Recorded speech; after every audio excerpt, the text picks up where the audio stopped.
दोरीवर सर्प बसलाय ना, दोन पद्धती सांगितल्या. एक, सर्प नाही हे चिंतन करा. दोन, रज्जू आहे हे चिंतन करा.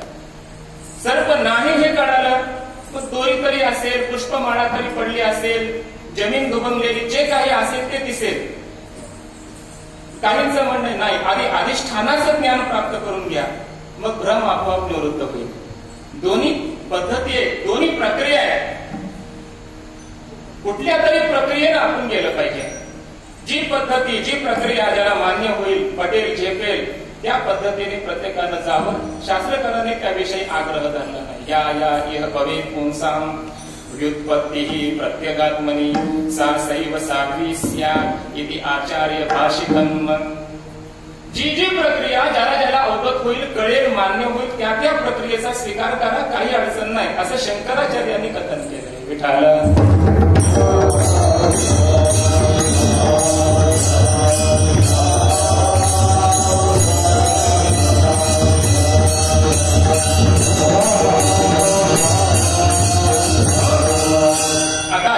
ही झाली शास्त्राची परिभाषा. अभंग तुकोबराचा आहे, एका साधूचा आहे, एका संताचा आहे. त्यामुळं शास्त्र आणि संत वाङ्मय यांच्या समतोल समन्वयाचा विचार करून अभंगाकडे जावं लागेल. केवळ शास्त्राचा आग्रह करून अभंग सुटत नाही. संत वाङ्मयातील पद्धती, प्रक्रिया माहिती असली पाहिजे. संत वाङ्मय हे स्वतंत्र शास्त्र आहे.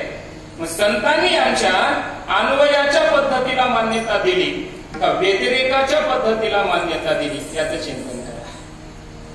दोन्ही पद्धती जरी योग्यच असल्या तरी आम्हाला ज्ञानोबाच्या मागे जावं लागेल.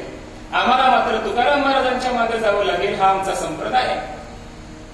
आमचे संत आम्हाला हा मार्ग दाखवून निघून गेले, त्या मार्गाने आम्हाला जायचंय. मग संतांनी कोणता मार्ग सांगितला? विठ्ठल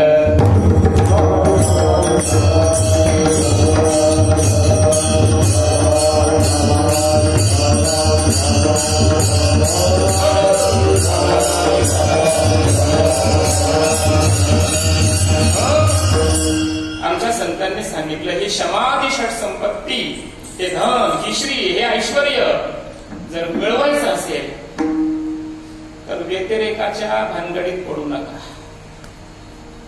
किती विकार तुम्ही घालवणार, कधी घालवणार, कसे घालवणार, त्यापेक्षा आमच्या संतांनी प्राधान्य दिलं. खंडन नाही कोणाचं, पण प्राधान्य दिलं अन्वय चिंतनाला. अन्वयाच्या प्रक्रियेला संतांनी आमच्या प्राधान्य दिलेलं आहे. व्यतिरेकाच्या चिंतनाला प्राधान्य नाही, गौणता आहे. काय करा? क्षमादेशक संपत्ती मिळवायची. शम म्हणजे काय ते काय एका भाषेत सांगतो. सर्वांचा एकंदरीत अर्थ मी सांगणार आहे. शम शब्दाचा अर्थ आहे अंतःकरणाचा निग्रह. अंतःकरणामध्ये विषयाचं चिंतन न होणं शम, अंतःकरणाचा निग्रह. दम, इंद्रियाचा निग्रह. इंद्रियांनी विषयाकडे न जाणं, इंद्रिय आणि विषय यांची ताटातूट होणं, भेट न होणं म्हणजे दम. शम, दम.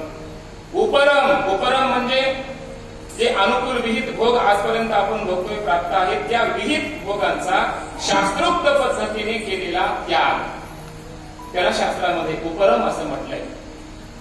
वैराग्य झाले अगोदर, ज्या गोष्टीचं वैराग्य झाले, आसक्ती सुटली, त्या वस्तूच्या भोगाची इच्छा राहत नाही. तो म्हणतो आता कधी सुटेल मला. जोपर्यंत वैराग्य नाही तोपर्यंत भोगाची इच्छा आहे. उपराम होणार नाही, त्याग करावा वाटणार नाही. पण वैराग्य अगोदर झाले, विवेक, वैराग्य आणि नंतर क्षमाधी षट संपत्ती आहे. वैराग्यानंतर शम, अंतःकरणाचा निग्रह. अंतःकरणातच वासना नाहीत, त्यामुळे इंद्रियाचा निग्रह. लक्षात येत असेल तर ध्यानात घ्या. एक क्रम आहे.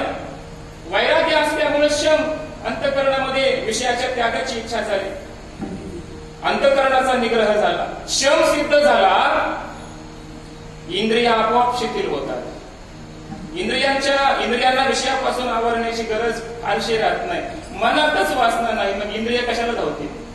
मनात वासना झाली तर मग इंद्रियाने आपण प्रवृत्त होतो ती वस्तू मिळवण्यासाठी. मनातच नाही तर मग इंद्रिय कशाला धावतील? शम म्हणजे मनाचा निग्रह झाला की दम होतो, म्हणजे इंद्रियाचा निग्रह होतो. त्यानंतर उपरम होतो. इंद्रिय जर प्रवृत्त होत नाही तर यांच्यात राहायचंय कशाला? म्हणून त्याला वाटतं की तुका म्हणे आम्हा एकांताचा वास ब्रह्मी ब्रह्मरस